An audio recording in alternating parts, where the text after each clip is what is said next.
Okay, so this time we're going to talk about strategies for engagement.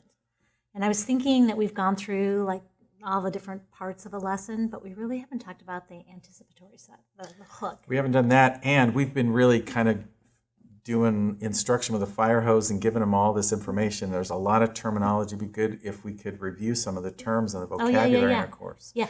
So do you have any ideas for Let me tell you something I do with my class. Okay, Right. So here's an example. These are all the terms that we've used, right, in here. So you can do it. I do it with vocabulary that I want students to learn, or even with concepts that I'm teaching in the class.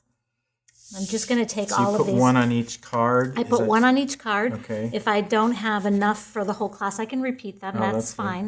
It doesn't matter.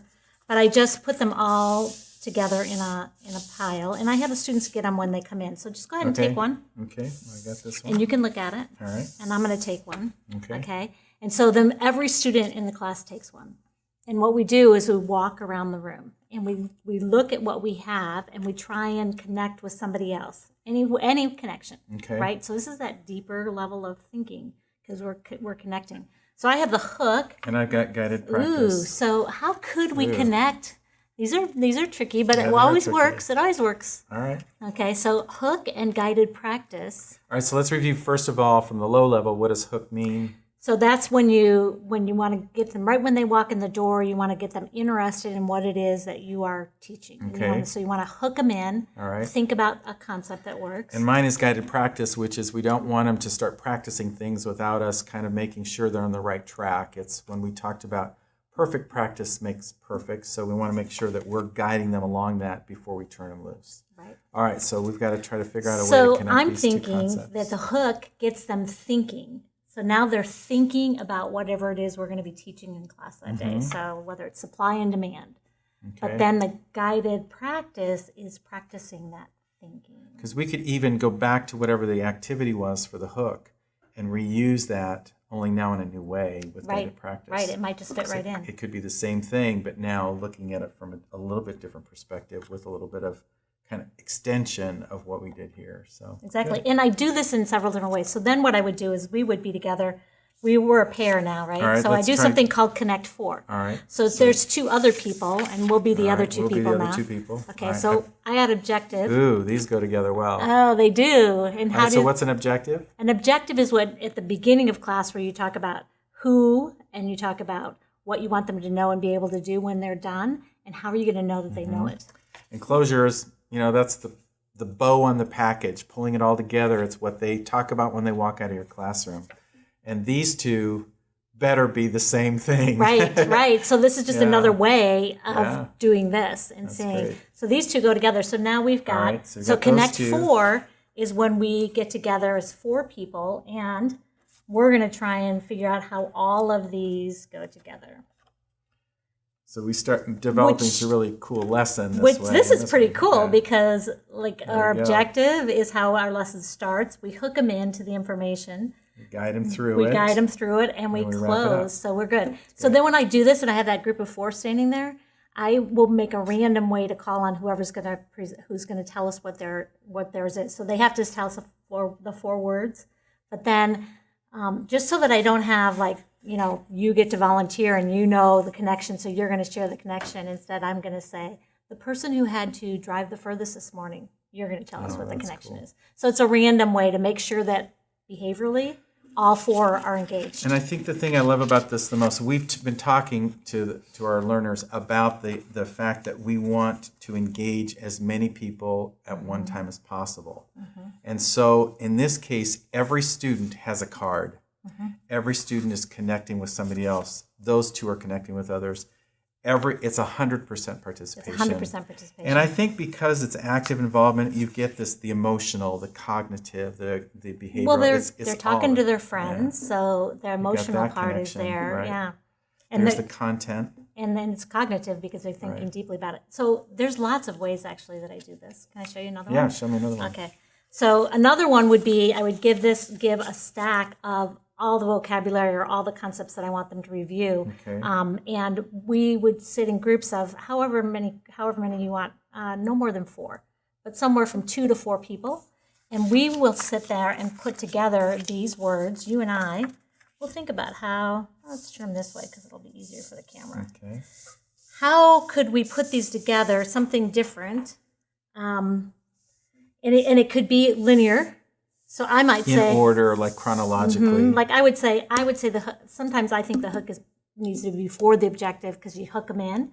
But sometimes it's important to put the objective first. But we could do it a linear way, and we just put them in order. But you and I would discuss what order we want to put these in and why, or we could just say these are a lot alike.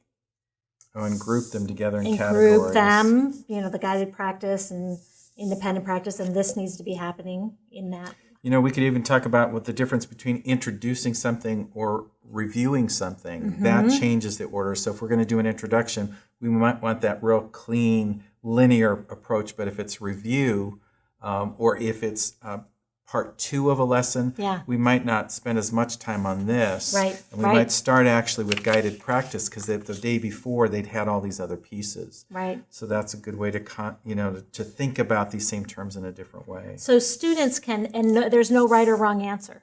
So the cool thing is that however they as a group decide to put them together makes sense. And if you have time, you can put it on your smartboard and they can slide them around and explain to the class what the reason they did it the way they did it, or you can just walk around and check it. The other thing, and I was thinking about working smarter, not harder, you could even have your learners give them blank cards and say, you come up with the top 10 things we've been talking about in class, and have them develop the cards. You could also then compare from group to group if they came up with similar or where they were different in terms of what the key terms, concepts that you've been teaching that you want them to learn. So, and if there's something, and I'm all about, there's not necessarily a right or wrong, but if there's some things that are critical, we could say, okay, so these 3 things have to be on your card, and then what other 7 things do you think are important? The rest of them. Yeah. Good. Well, I'm hooked. I'm ready to go. All right. Thanks. So this is Module 5, and we are going to talk about different types of strategies that you can use. We tried to hook you in by actually participating in one, and these are the kinds of strategies that we want to give you in this module. I'm Gary Demore. And I'm Linnea Lighting. We always like to start every module by reviewing what the context is for the current module. So what you're looking at right now are all the elements of effective instruction. We've talked about a number of these already, but what we're really going to focus on in this module is really that spool of thread. Linnea, you want to talk about that a little bit? Yeah, and just like, as you can see this time, almost everyone is lit up, and we probably could actually light up the learning objective and communication of the objective. But if the students aren't engaged in what you're doing, then they're not learning.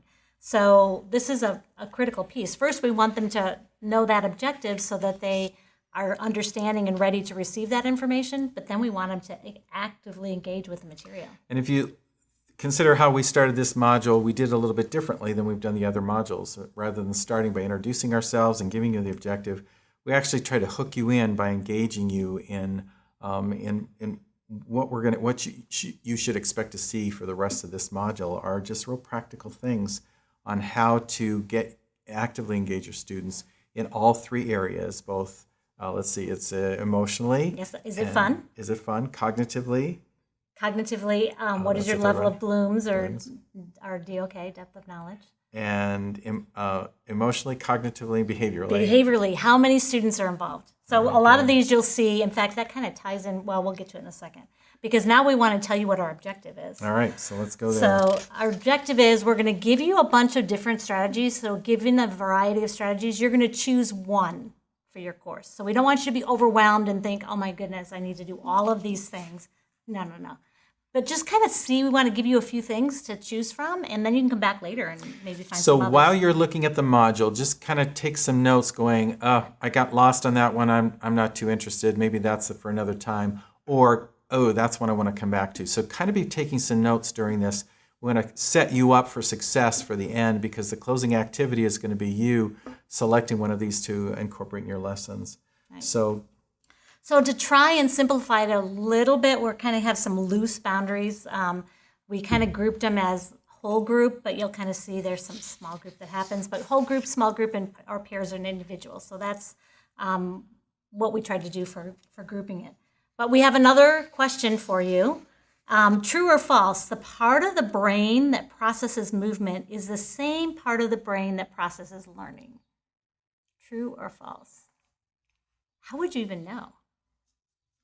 And I'm thinking about our conversations about engagement, and that you've already kind of maybe set the stage for that by saying there's multiple ways of engagement. So I think that might have something to do with this. Yeah. So it's true that it is the same area of the brain, and they've been able to tell that through functional MRI. So we have all this great technology now that they can actually see what people have thought maybe was a good thing is actually working. And in addition to that, when you use movement, it makes oxygen go to the brain, and it also makes it more fun if you're up and moving. But there's a lot of research, just even if you do nothing more than to have your students stand up for a second and sit back down, that oxygen flow to their brain will help them be able to think clearer. Think of yourself when you sit for a long time. I'm not a good sitter. Well, I think about adults. We all get you have to go to required training kinds of things. You go to a seminar or a faculty meeting or something, and if you sit there for longer than about 15 minutes, your brain starts to go soft. So again, those same principles apply. They apply to me. They apply to every learning environment. And so yes, just standing up and moving around. Linnea's always good about reminding me of that when I'm doing one of my long dissertations to make sure that I get my learners up and about. But and when I say that too, I think that moves to our next category, which is just to, before we start this, one of the things that one of the principles of the effective elements of instruction is that you want to engage most of the learners most of the time. That's something that we learned from one of the forerunners of this whole concept of essential elements. Dr. Madeline Hunter used to say all the time that that's what we're shooting for, is most of the students most of the time. So I want you to think about this. You're in a classroom, you're teaching the classroom, and there's an old movie where Ferris Bueller's Day Off, where the teacher's in front of the classroom and he asks a question and then he says, anyone, anyone, anyone, and then he answers the question. That is me. You have, instead of most of the learners most of the time, you have none of the learners for any period of time because they're not engaged. And so we're looking for the opposite of that. And I think when I observe classrooms, mostly what I do see are professors preparing good questions, asking good questions, but they ask them to the whole class and then one person answers. If I have 25 students in a class, 1/25 of my class is engaged. That is not most of my students, and that's not most of the time. That's 1/25. Now the others, there may be a few more that are somewhat engaged, but certainly not as much as they could be. And so these strategies really push you as an instructor to be thinking about how many of my students are really actively engaged in all three of those areas. And I want to challenge you, even when you talk about the questions, I want to challenge you guys with something that can even help with that situation, is if you give them, what normally happens is somebody answers a question, everyone else shuts down, they don't need to even think about it. But what if you say, hey, can you add on to that for me, please? Do you agree or disagree with their answer? So if students know that that's going to be coming afterwards, so even if you do ask a question and other students know that that's going to be coming next, then they have to maintain their focus. If students know they're off the hook, they will not stay engaged. Yeah. But if they're always wondering, am I going to be called on, or am I going to be asked to participate in some way, they stay a little bit more on the edge of their seats, and they're much more likely and much more prone to be connected and stay connected to the lesson rather than distracted on their cell phone or something else. So we're going to do, it's kind of weird to do these engagement activities without being able to pull you in here and do them with us, which is what we do when we do our face-to-face one. But so please bear with us as we try and work on this. But you'll see the first thing we have on there is vote with your feet, which we talked about in a previous one, which they may or may not have seen, actually. Right. But really where you have the class get up and you have them vote whether they agree or disagree or true or false, or you can do 4 corners. Just they stand in one corner if they think it's this answer. If you had a multiple choice question, A, B, C, D, and they can stand in the corner, get up really quick and just go over there, and you can ask them questions while they're standing there. So why do you think it's true? Sure. Why do you think it's false? And if you put them on a value line of like 1 to 10, right. Some people might strongly agree, and so they're at the 10. Some people might kind of agreeing they're in the middle. Some people disagree completely, they're on the other end. And then you can have conversations about why are you at that end? Why are you at one end or the other? Why are you in the middle? Those of you that are in the middle, after you've listened to both ends, do you want to move from the middle and take a much firmer opinion on something that you're teaching in class? So it's a value line that gives them opportunities to place themselves what they believe about a particular concept. And it gets oxygen into their brain. Absolutely. But if you don't have that time to, like, maybe you think, okay, I don't really have time to do the value line right now, you can do fist to 5. So my recommendation is to do it here, because that way it's just a personal thing. Like, you're going to see what my value is. Maybe I don't want to. I mean, maybe you want to have people show it, but sometimes it's a private thing. You know, do you understand enough of what I'm doing to go on? Fist to 5. 5, I totally understand. Fist, I don't understand. Clueless. And so then you can look and see, oh my goodness, there's half the class who doesn't understand. And you can do a little more explanation. So it's a Again, on real the value quick piece, read. someone says, makes a statement, do you agree or disagree? If you really strongly agree with what that person said, show us your 5. You can, like you said, put them up here. But if you feel like it might make students a little bit uncomfortable to declare publicly and they just want to keep it more privately, what it helps you as an instructor do is say, okay, I can see where my students are on this issue, and it gives you a sense of, do I need to present a better balance? It gives you a lot of feedback and information. It engages them, but it helps you as an instructor Right. as well. And that's actually where thumbs up, thumbs down makes me a little uncomfortable, because if I'm sitting in a class, I'm sitting in a room with 20 of my peers, and you say, did you get that? And I see all these thumbs up, and I'm like, I'm not going to do this, But if you can do it right here, then you can kind of keep it private. And I'm probably hitting my microphone. Oh well. Okay, so the next thing we have is a short quiz. We can do that a couple of different ways. Right. So, for example, the very first module, we gave you a true-false quiz, just to kind of get a sense of what you're thinking about these topics. We used it as a hook. We used it to get you engaged right off the bat. So it's that kind of a thing where you can use it right at the beginning of the class. And then there's also a lot of research out there right now that talks about the value of quizzing and having to recall. And so having to recall that information, Made to Stick book talks a lot about it, but having to recall that information really helps in the retention process. So you can, and I did this with one of my classes this semester, which was just awesome. I had some concepts I really wanted to make sure they learned. So every class, at the very beginning of class, they had 2 questions to answer. One they'd answered before, and the second one was probably new. And they asked me, could they do it as a table group? And I was like, yeah, you can do that. Sure. So they sat and talked about it, and then they still had to write their own answer down, gave it back to me. But they learned those concepts better than any of my classes ever have. That's great. Because they reviewed them constantly, came in class, made them think about the class, made them think about the concepts that were carrying throughout the whole class. In terms of emotional engagement, just be careful with using words like quiz. Yeah. You might want to use some other terminology for it, or just make sure that they understand, does the quiz have value or not? Because what will happen is, instead of the students engaging in the topic, they'll start worrying about, am I getting credit for this? Yeah. Did I lose points? Is this going to affect my grade? So be sure you frame that well before you start. And that's why I let them do it together. But I did call it a quiz. But they knew. Actually, this is actually what I did. I gave them all the questions at the beginning. So these are the questions I'm going to be asking you. And it worked really well. But that's great. It helped them remember that information. Right. It's not bad to use that term, because you want to also push your students, and that is good, but you just don't want to freak them out or distract them with that kind of thing. And it was low value, 5 points. So we've given you some low-tech ones. There are a couple of high-tech ones out there that are really fun to use, fun for you, and fun for the students to use. So maybe talk about Poll Everywhere. So Poll Everywhere, free website that you can go to, and it's something that you can use. They can use their cell phones with, and you tell them, get your phones out, which is always a cool thing.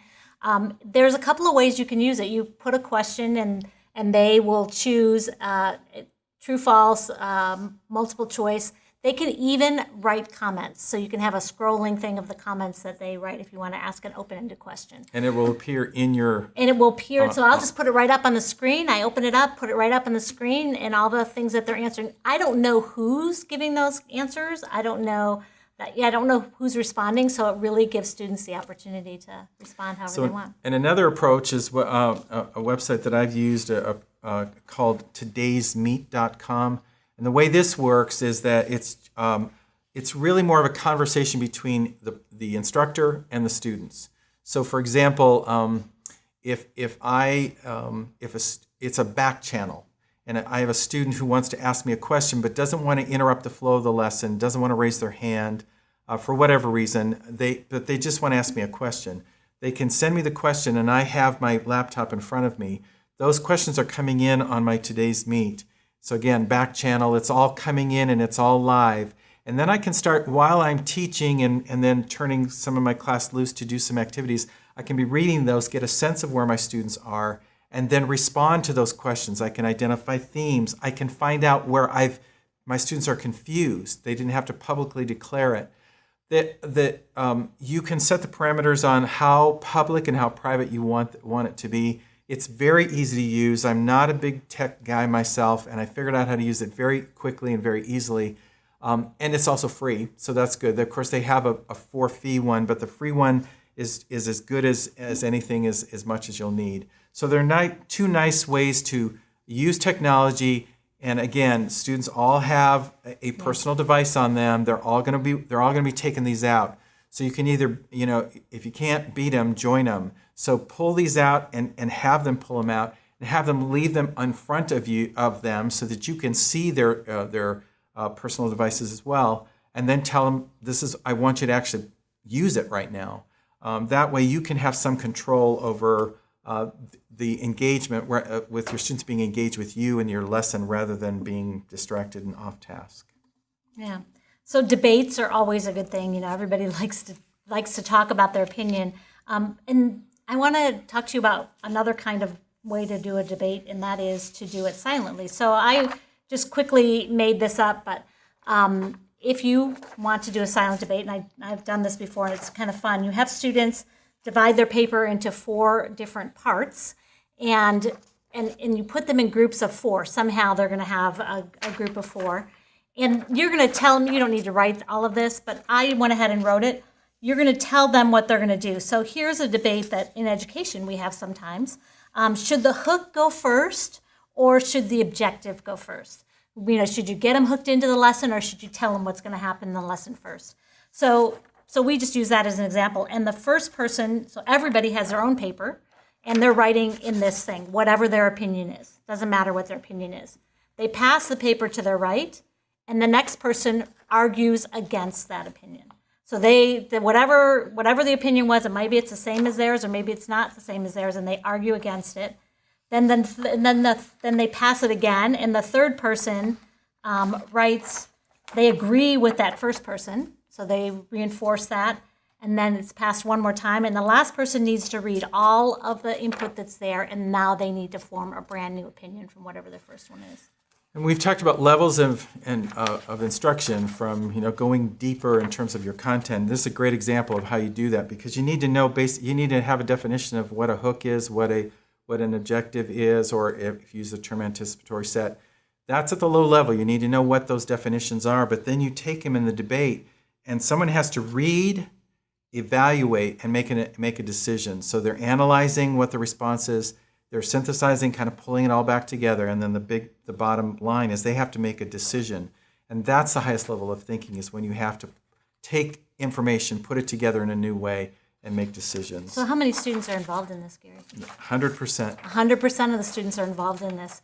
What's the cognitive level you just talked about, right? And emotionally, Yeah. they can get pretty passionate about their ideas. They may not be too passionate about a hook or objective, but they'd be passionate about your subject matter. And I want to contrast this with maybe a more traditional style, which would be to say, who knows what an objective is? Mm-hmm. And one person answers. Who knows what a hook is? Someone answers. Then you say, which should come first? And somebody says, I think it's this, and somebody says that, and then you moved on in your lesson. You had 4 people participate out of 25, and no one's really given this much thought, versus this kind of an activity. And now where they're emotionally really engaged in this, because they really they own it. They wanted to show. So it's kind of a fun thing to do. Now we have flip up is our next one. So go for it. So, Yeah. so I was talking with one of our professors here about just gauging their audience when they had 60 students. I mean, that's tricky, right? Yeah, right. And so how do I know whether my students are getting it? I think they are, that I look at their faces or whatever. So we talked about flip up. In that particular situation, I said, you know what, they have a piece of paper.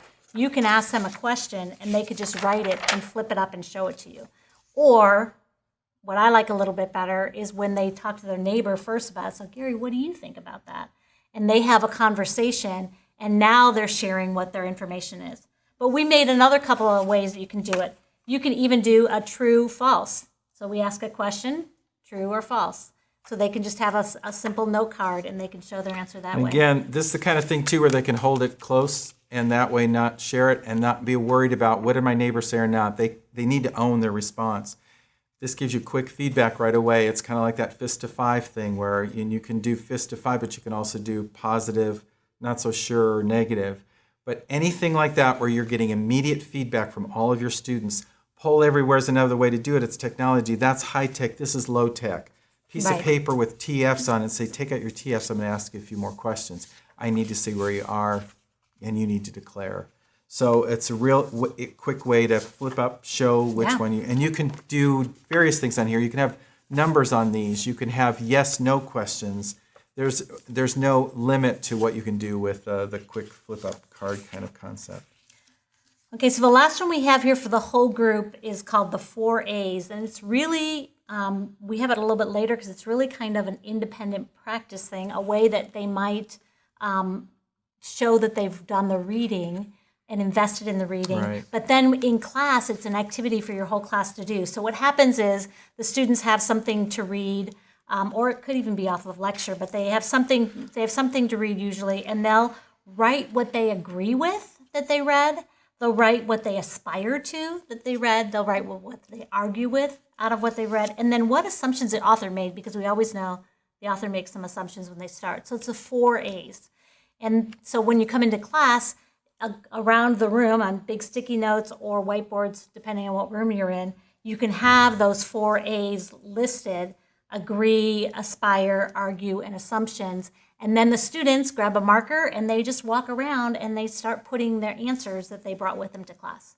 And then it gives you a place to start as a teacher. Okay, so this is what the author's assumptions were. We know that, we're going to remember that, and then we're going to move on to some of the other things. And if they haven't done the reading, there's going to be a lot of peer pressure against them because they will have nothing to participate. They can't answer any of those questions. So what you want to do is put a little bit of an accountability in these activities so that it gets your students not only engaged during class, but outside of class. Because what we find is that students are really, really bad about not doing their reading homework prior to coming to class. And this is one great technique for ensuring that they're doing that. So, yeah, and I have them turn that in as well. Their written copy as well. Really, really important. That's the accountability piece. Their name's on there. They've written those things. They know that they're going to be getting some sort of recognition for having done their homework or not. So here's what we want you to do right now. That's a lot to take in one spot there. So I want you to pause the video right now. We want you to reflect on all of those whole group activities.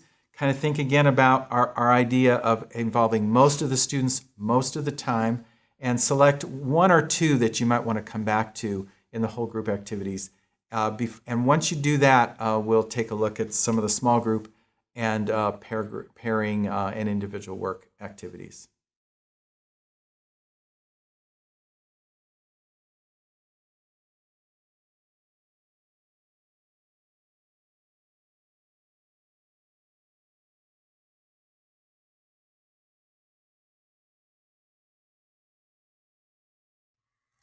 Okay, well, I hope that you've had the opportunity to pick 1 or maybe 2 items from the last one that you're going to think about and consider implementing in one of your lessons. But let's take a look now at some small group activities and some pairs or individual work that engages all of our learners. Yeah, so first of all, I have to say, we keep talking about this. This is just a very odd way for us to do engagement because we would normally not do just telling. Right. But anyway, we're trying to figure out ways to do it differently here, but we're not being too successful. So we're going to continue to tell you a little bit. The Connect 4 is what we did. It's what Gary and I did at the very beginning, where we picked the cards and we connected, and then we showed those other ways that we can use the cards and vocabulary. So that one we've already done. Covered.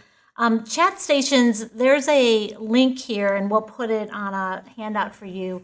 But it's a kind of a fun way to, I think, start class, but you can do it however you want, where you have questions that you want your students to talk about and think about, and you put them around the room. And students get in groups, and they go to the different questions, and they just talk about them. They don't write anything down. They don't do anything. They just go and they stand in one area and they talk for a little while. You want groups, again, I like to keep groups 4 or less if possible. So you might need to have the same question in several places around the room. And they'll move on to the next question and talk about that. And then when you're done, you can go through those questions and you can talk about them as a group. It can be used for a couple of different things. It can be used to provide the foundation of an activity that you want them to do, something you want them to create. So they're thinking about something, they're discussing with other people, they're getting that information. Or it can be used to review homework or something that they've read. I think if you go back and look at the elements, essential elements in all those places throughout from the early parts of instruction, new information to review for guided practice, even for independent thinking and deeper level thinking and chewing on a topic, you could really use this strategy at any time during the lesson. Yeah. And it's really low stress because you just go and talk about it. But then they're ready to talk about it because now they've had discussions with a group. One of the things that we want to guard against are what I always call affectionately pools of ignorance. You want to make sure that you are engaged with these conversations, chat groups, whatever, small groups and that kind of thing, to make sure that the information is accurate. So that's why it's important to bring it back together in a whole group environment, whole group instruction. Because if someone has bad information or misinformation and they're sharing that in a small group, that can confuse the members of the class. So be careful on some of these strategies just to make sure that you pull it back together so that you are checking to make sure that the information is accurate. Yeah, good. So Jigsaw is just a way to get a lot of information in. So sometimes I have really good articles, a lot of really good articles. And so I want pieces of information from all of those articles. So what I'll do is I will assign different students, groups of students, a different article. And then when they come to class, one person from, say I had 4 articles and we'd have a group of 4 and each person would share what their article's about. Accountability is high because now you are the expert in that class, in that group about that article. Right. But good information. So it's a way to get a lot of different pieces of information. If you have a lot of content to cover, sometimes that's a good way to do it where students get actively involved instead of just And the accountability piece for the group itself can be something not unlike what you shared before, a piece of paper drawn into four quadrants where there are some conclusions drawn by every student in that group of 4 is writing a summary about each one of those articles. You can also do this by taking one large article and chunking it, or maybe a chapter and chunking that into pieces and then having them jigsaw or pull it together, the piece of the puzzle. And sometimes together. Sometimes I'll give them questions, that I want them to know the answers to. So they'll write those answers out, and they won't be able to. No one person will be able to answer it based on their information. Yeah, so good. they have to share with each other. Last word is another one that's going to be in the next section, but it's really kind of a homework type of assignment where they have to read a chapter. They're going to choose some sentences out of the chapter. And they're going to come to class with, say, 5 quotes from the chapter or 10 quotes from the chapter, whatever you ask, and a reason why they thought that quote was important. So it could be they thought it was ridiculous, or it could be that they thought it was incredible. It doesn't matter what it Why? is. Right. But where the last word comes in is, again, they get in a small group and they would start by reading their quote. I'm going to read my quote, and I read my quote, and everybody else in the group responds to my quote. And then after they're done, I have the last word to say why I wrote it. So they maybe I think it's ridiculous, and everybody says, oh, that was so deep, I really liked it, whatever, it goes around, and then I say, I thought it was ridiculous. Doesn't matter why you did it. And again, no right or wrong answer necessarily, But it engages the students in the material that you want them to read, which is the biggest piece. So again, I think one of the biggest emotional. complaints that we hear is that students don't read their homework. Right. They're given either articles to read, chapters to read, and they don't read it. And people are always looking for ways to hold students accountable. This is one really great way to hold them accountable for reading. And then going back at the end to say, this gives there a place for a public, class-wide discussion of some of these key points to make sure that the information is accurate. You just want to make sure that some misinformation doesn't get shared in a small group, and then it causes confusion rather than clarity. So, Right. Very good. so really, the person who has the last word Is the is teacher. the teacher. Always. That's why we teach right now. That's right. Okay. So then the next slide is kind of more pairs or individuals. We'll talk a little bit about that questioning. We've talked about it several times throughout, but really, if you're asking a question, give everybody a chance to respond by talking to their neighbor about it. It does a few things. One, it makes everybody engaged, but it also helps the person who's not really sure, feel more comfortable, Right. By having. And they don't have to do it publicly. They're doing it with a partner, and they can kind of work through some of the questions that they might even have.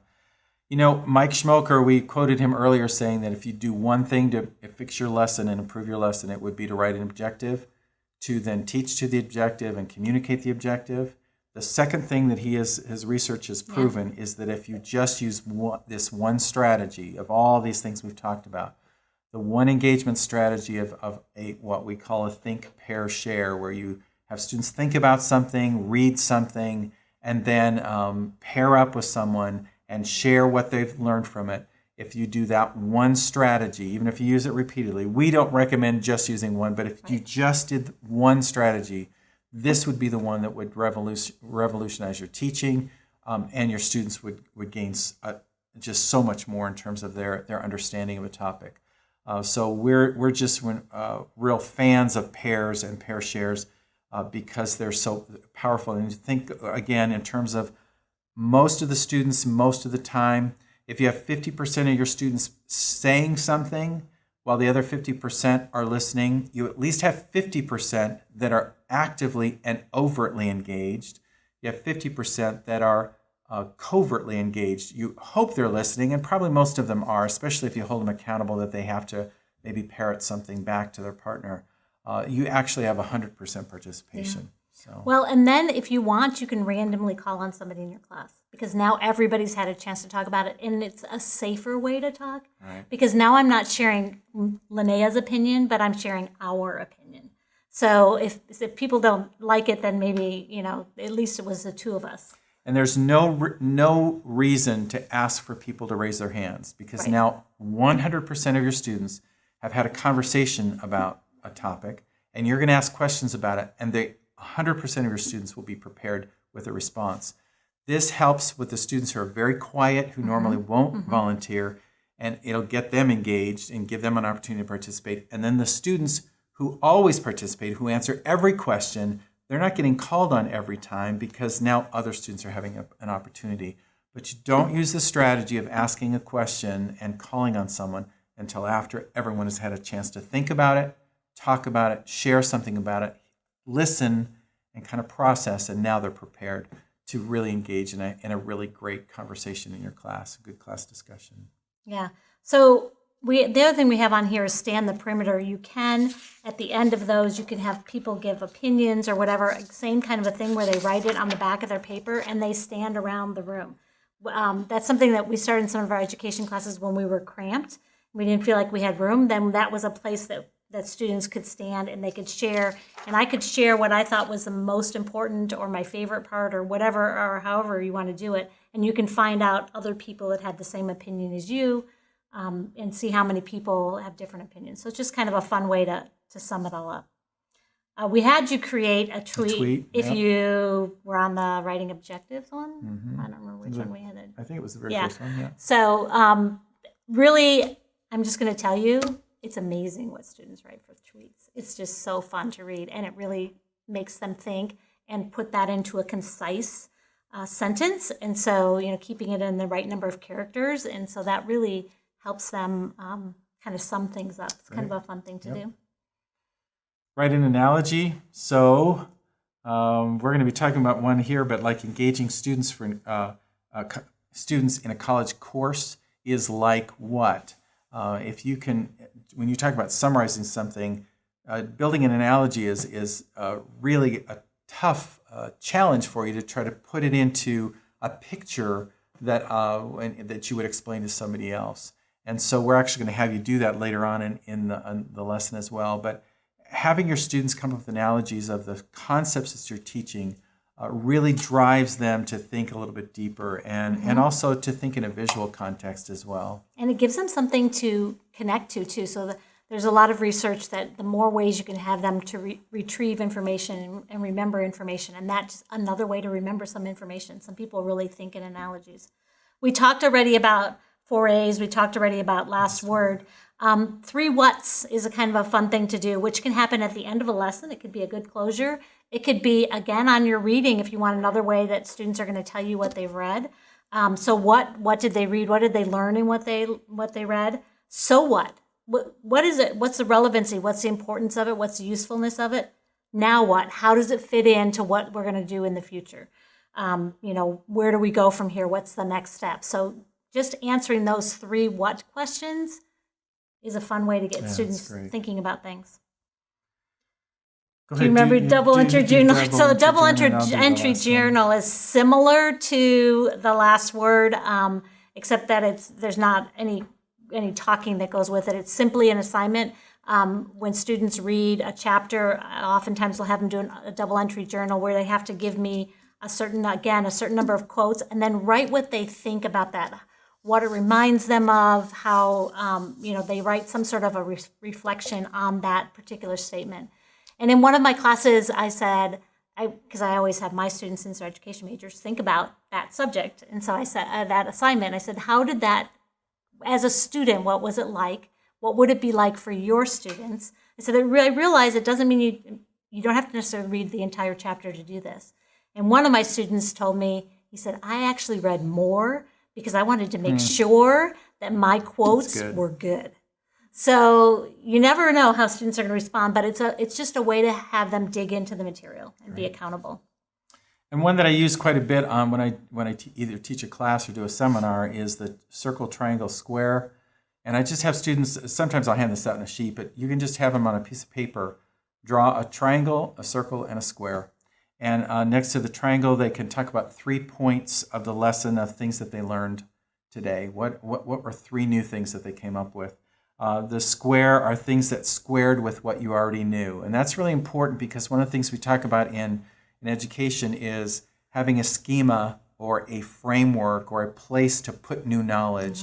And if you've got think of a file drawer that you've got a place to put it, that's going to help with retention as well. So having a list of things that already squared with what they knew or believed helps to lock that in. And then the circle is what question is still going around in my head, question or questions are still going around in my head that are unanswered, that I'd like to continue to see. This is something that they could actually go back to the technology and send you the question on today's meet and that kind of thing. But to continue to have that conversation going and also to stimulate deeper thinking, because it goes back to the so what. You want students to be thinking, but now that I know this information, what do I do with it? Where are we going with this? And that's where you go to deeper levels of thinking. Okay, so now we're ready to close. Before we close. Yes. Before we close, we want you to stop the video again. We'd like to go through this list of pairs and small group activities. We'd like you to pick 1 or 2 of those because then you're going to eventually narrow these down to 1. Think about 1 or 2 of those that you would like to chew on a little bit more and look for ways to apply in your own lessons.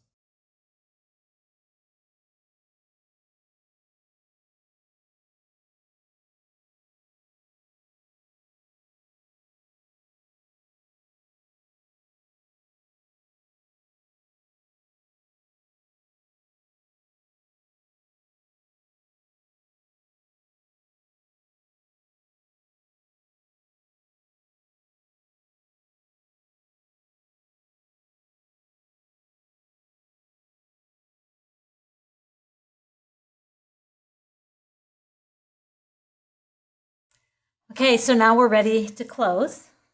We told you at the beginning, if you remember your objective, we wanted you to pick one strategy. So Gary's had you stop a couple of times and pick one or two. So now just narrow it down. And we want you to pick one activity that you can add to your class this week. Perfect. And we have a bonus activity for you, okay? So our bonus activity is we thought about how much we really wanted to be engaged and have you engaged with us, and we're looking for ways to do that and be creative here with this with technology. So what we're going to do, we've had you write a tweet, we've had you write an email. We're going to have you do a personal conversation. We'd like you to call somebody. We'd like you to call a friend, family member, or talk to somebody like your spouse or maybe a roommate, something like that. And we want you to go back to that idea of engaging students in a college classroom is like. Think of an analogy. What is it like? How could you describe it in a picture? And then tell the person that you're calling or talking to about it, and then have them engage with you, ask you some questions about it. We want you to go a little bit deeper and think a little bit more about what we've talked about. And since we can't have the conversation with you, we'd like you to do that with a friend or family member. So have some fun with that. That's kind of the bonus app for we have a double bonus on this one. A double bonus. Yeah. So there's still a couple of questions that we haven't answered yet. So if you are dying to know the answer to those questions, which I'm sure they are. Sure, yeah? absolutely. Yeah. So the next page is the final slide has question number 3, which was every time a student makes a mistake, they grow a synapse. True or false? You know. I know. You see the answers. Yeah, yes, they do. Yeah. There's all kinds of research out there now about how important it is to make mistakes, that the brain grows. And so encourage your students not to be afraid of making mistakes. They'll actually do better. And if they do make mistakes, we all learn from our mistakes, right? So number 7 was asking your students to reflect by stating the most important point discussed is valuable. True or false? So this one is is a tricky false. one. It is. It's false. It's a little tricky though, because it's that most important piece. So that was one of those true false things, about where you put that piece. It's not if asking your students what they think is most important is fine. But if you ask them what is the most important, then they're going to be, like we talked about earlier, shut down. They're going to shut down. They're going to worry that they don't know the same most important thing that you know. So just be really careful about some of that verbiage. And if you have time and want to have a little fun, you can watch this video on stairs when they decided to see if they added fun, because, right, is it fun? If they added music and made these stairs musical, if they could get more people to take the stairs and take the escalators. Get more exercise and get engaged. So yeah, you'll Exactly, have some fun right? with that. You bet. Yeah.